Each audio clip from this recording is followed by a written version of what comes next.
और रायपुर की बात करते हैं, जहां केंद्रीय में बीजेपी ने जांच की मांग की है, क्योंकि आपको बता दें कि केंद्रीय गांव जहां 5 लोगों की मौत हुई थी, अब बीजेपी का दल वहां पहुंचा है एक ही परिवार के 5 लोगों की मौत के मामले में जांच करने। जांच दल में पूर्व सीएम रमन सिंह, धर्मलाल कौशिक भी शामिल है। पूर्व कृषि मंत्री चंद्रशेखर साहू भी इस जांच दल में है। तो केंद्रीय में आपको बता दें कि 5 लोगों ने आत्महत्या की थी। आपको बता दें कि ये पहले खबर आ रही थी कि परिवार के मुखिया ने बाकी की हत्या की है, फिर खुदकुशी उसने कर ली थी।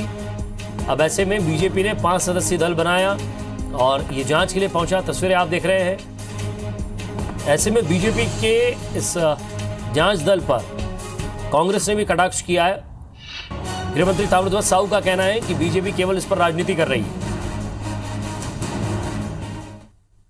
जब यहाँ आए हैं और आके लोगों से बात किए हैं तो ये मन में धारणा आ रही है, बातचीत आ रही है कि इसके उच्च स्तरीय जांच, और मुझे लगता है कि जुडिशल इंक्वायरी की बात हम सब ने बैठकर तय किया कि इस बात के लिए हम शासन से मांग करेंगे कि जांच हो, और जांच ये देश की।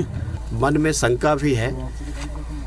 लड़का सीधा साधा था, ये खुद उनके भाई लोग बता रहे हैं। परिवार को देखने से भी लगता है कि वो परिवार सीधा साधा परिवार है, सज्जन परिवार है, और इसीलिए हम लोग चाहते हैं कि घटना का पटाक्षेप होना चाहिए, इसकी जांच होनी चाहिए, और न्यायिक जांच यदि होगी तो सारे तथ्य उसमें सामने आएंगे और ये कम से कम पता लग। तो केंद्रीय गांव में 5 लोगों की संदिग्ध मौत का यह मामला था। इस मामले पर गृहमंत्री ताम्रध्वज साहू का भी बयान सामने आया है कि बीजेपी इस मुद्दे पर जबरन राजनीति कर रही है। रमन सिंह अपने शासनकाल में कभी पीड़ितों से नहीं मिले, अब आज राजनीति करनी है इसलिए जा रहे हैं। मृतक परिवार पर कोई कर्ज या बड़ी बीमारी नहीं थी। पूरे मामले की गहराई से जांच की जा रही है।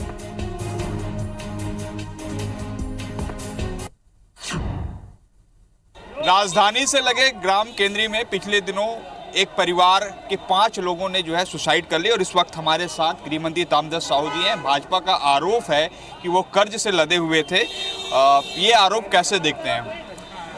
देखिए, राजनीति करना अपनी जगह पे सभी दलों को ठीक है, विपक्ष का काम विरोध करना वो भी सही है, पर कुछ मामले ऐसे होते हैं उसमें अनावश्यक नहीं करना चाहिए। हम लोगों ने जैसे ही जानकारी आई चैनल में मैं देखा तत्काल एसपी से, और वहाँ सीएसपी जो फील्ड में था जगह में, उससे भी बात किया गहराई से जांच करने के लिए। ना ही कोई कर्ज है उसका, ना ही कोई बड़ी बीमारी थी, और ना ही कोई उसका राशन की कमी थी। गहराई से वास्तविक कारण की जानकारी ली जा रही है, और जो बीजेपी का आरोप है वो पूर्णतः निराधार और असत्य है। सर, पूर्व मुख्यमंत्री डॉक्टर रमन सिंह और नेता प्रतिपक्ष आज जा रहे हैं, कैसे देखते हैं उनके इस दौरे को? जो है उनका काम है जाना। इसके पहले जब 15 साल सरकार में थे तब तो किसी भी प्रकार के इस प्रकार आत्महत्या हुआ या अन्य कोई बातें हुई, वहाँ कोई नहीं गया। आज जा रहे हैं तो जाएं, पर इस प्रकार की राजनीति नहीं करनी चाहिए। तो ये थे हमारे साथ गृहमंत्री ताम्रध्वज साहू जी। इनका साफ तौर पर कहना है कि कहीं ना कहीं बीजेपी इस मुद्दे पर राजनीति कर रही है, वहीं जो भी मामले की जांच है वो की जा रही है। अब देखने वाली बात होगी कि बीजेपी जो है आने वाले दिनों में इस मुद्दे को लेकर और किस ओर जा रही है, क्या रणनीति बना रही है। कैमरामैन रमाशंकर के साथ सौरभ सिंह परिहार, IBC 24 रायपुर। और ज्यादा बातचीत के लिए हमारे संवाददाता राजेश मिश्रा हमारे साथ जुड़ गए। राजेश, एक तरफ बीजेपी का कहना है कि परिवार कर्ज तले दबा हुआ था, सादा सिंपल परिवार था, बहुत ज़्यादा प्रपंची नहीं था। अब ऐसे में बीजेपी का जब दल पहुंचता है, पूर्व मुख्यमंत्री रमन सिंह भी उसमें थे, धर्मलाल कौशिक भी वहां मौजूद थे, हमने देखा है, लेकिन गृहमंत्री अलग ही जवाब दे रहे हैं। उनका साफ तौर पर कहना है कि विपक्ष का काम राजनीति करना है, लेकिन आप इस तरह के मामलों में राजनीति मत कीजिए जहाँ किसी की मौत हुई है।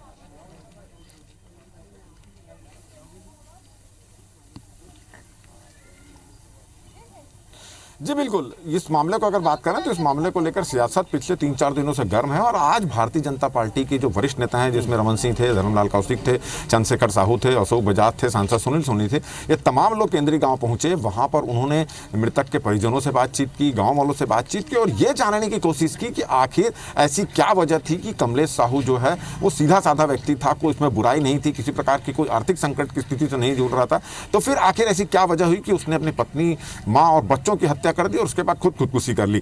तो ये सवाल जानने के लिए यहाँ पर आए थे और उसके बाद परिवार वालों से बातचीत करके 3-4 पॉइंट में उन्होंने कहा कि आखिर क्या वजह थी, आखिर स्मार्ट कार्ड खत्म होने के कारण इलाज ठीक से नहीं हो पा रहा था, ये एक वजह हो सकती थी, आर्थिक संकट हो सकता था, इसकी जांच होनी चाहिए। इसके अलावा जो एक पत्र जो पुलिस कह रही है कि उसके घर से एक सुसाइडल नोट मिला है, वो घर वालों को नहीं मिला है, तो उन्होंने ये भी मांग की कि वो पत्र जो है घर वालों को दिखाया जाना चाहिए, क्योंकि पहले जो हमारे उनके साथ चाचा भाई ये सब लोग खड़े हैं, उनका कहना है कि जो पत्र दिखाया गया था उनको दूर से, इनका यह कहना है कि उस पत्र में लिखावट उसकी है, ऐसा ये इनका कहना था। और ये आज भी मांग कर रहे हैं इनके घर वाले कि वो पत्र इनको सौंपा जाए ताकि समझ में आए कि आखिर उसकी वजह क्या है। हमने इनसे भी बातचीत की, मुख्यमंत्री पूर्व मुख्यमंत्री आए थे, उन्होंने भी इन सबसे परिवार वालों से बातचीत की, तो इन्होंने भी जो सच्चाई थी उस पर बताई। उसके बाद भारतीय जनता पार्टी के जो नेता हैं, सभी नेताओं ने कहा कि ये बड़ा संवेदनशील मामला है और इस मामले की जो जिस तरह से जांच की जा रही है उस तरह की जांच नहीं की जानी चाहिए, इस मामले में न्यायिक जांच की जानी चाहिए और न्यायिक जांच की उन्होंने मांग की है। और साथ ही साथ उन्होंने कहा है कि जो सुसाइडल नोट मिला है वो सुसाइडल नोट इनके परिवार वालों को दिखाया जाना चाहिए। उनके चाचा हमारे साथ यहाँ मौजूद हैं, मृतक कमलेश साहू के चाचा।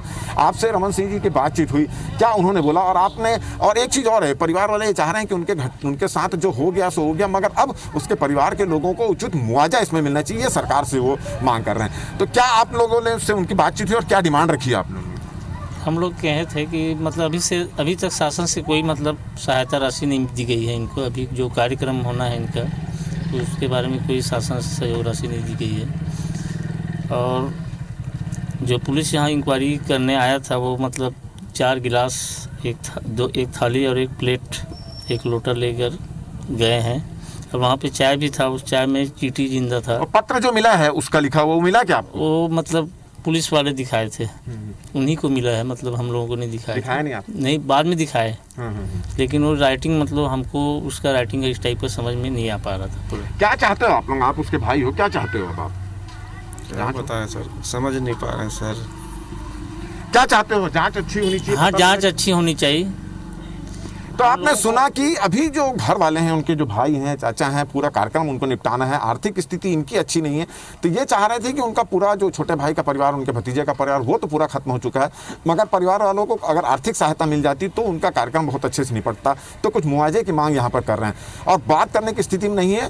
पूरा गाँव, पूरा परिवार, सभी लोग इस बात को जानने की कोशिश में लगे हैं कि आखिर सीधा साधा एक व्यक्ति जिसका किसी से कोई लेना देना नहीं था, कोई उसकी बुरी आदत नहीं थी, वो आखिर ऐसा इतना बड़ा निर्णय क्यों लिया। और यही बात की जानकारी के लिए आज भारतीय जनता पार्टी के नेता यहाँ पर आए थे। उन्होंने इस मामले की न्यायिक जांच की मांग की और उनका ये भी मानना है कि इस जांच से बात सामने में आएगी, सब चीज़ जो लोग जानना चाह रहे हैं वो सब चीज़ क्लियर नजर आएगी। जी शुक्रिया राजेश इस तमाम बातचीत के लिए।